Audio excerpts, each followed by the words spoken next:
Yo, what's up mga itsu? So for today's video, banin sa kuninyo kay musimba ko. Unya, wala damha nga maninong ko o pinakalit. O makitan sa nato dire ang the main character of the Hitsuraan nga si Rogelio Beru, nga ako ang best friend kaayo.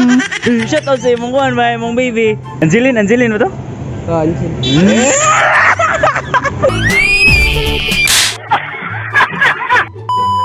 Kay Domingo maning adlaw mga itso, so I always lock in myself. And sa pagbiyahe nako padong ani sa simbahan mga itso, nakita nako ang the main character of Hitsuraan nga si Rogelio Beru. Kay kaning Hitsuraan nga word mga itso, siya jud ang nagbuo ani kay sa pag high school na mo, grabe kay stress gyud mi nya kani siya moy magpakalma na mo. Kay once nga makit-an bitaw ka ani niya nga nag-struggle ka, moingon day ni siya nimo nga relax rabay kay Hitsuraan bitaw ta. Og natingalan lang ko aning dapita mga itso kay naamay nanawag nako og gwapo gyud nya paglingi nako. Si Aurelio mo din akong best friend sa high school until now. Suod gud kayo may aning tawanan na mga itso ug kami ang magpamatuod nga grabe ang solid nga barkada sa high school life.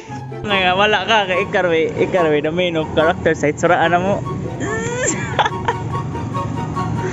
Shout out sa imong kuan ba imong baby. Shout out ba? Isa to? Shout out sa lagi, shout out baby. Shout out.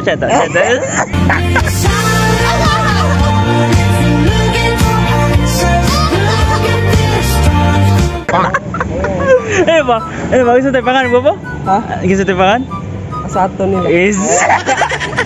Isa ito? Si Angeline mo to? Oh, Angeline.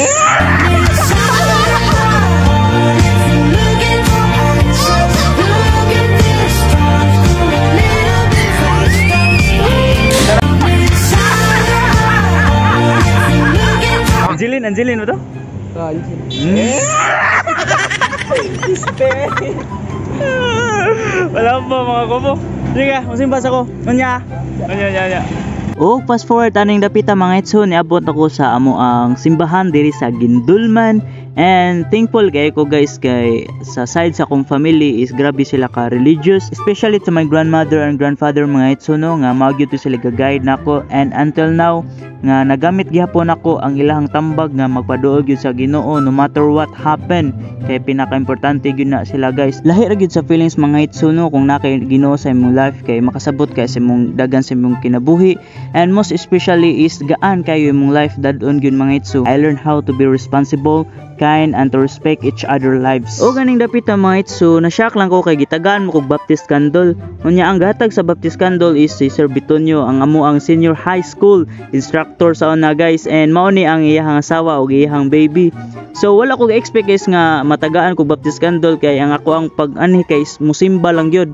So ako na lang gidawat and then ni participate lang ko nila sir, and ang ako mga kauban na ni is mga professional ni sila guys, mga maestro sa Ginakot National High School. And aning part mga itso is nagwali ni si father about baptism and saksi mi sa pagbunyag ni baby Marcos. And na-admire jud ko ani sa candle lightning guys nga design kay karon pa kita ba nindot siya.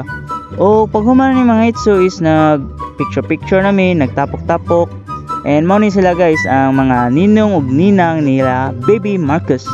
Nga professional sila guys. And magpasalamat ko ani ni Sir Bitonio mga itso for his unexpected invitation.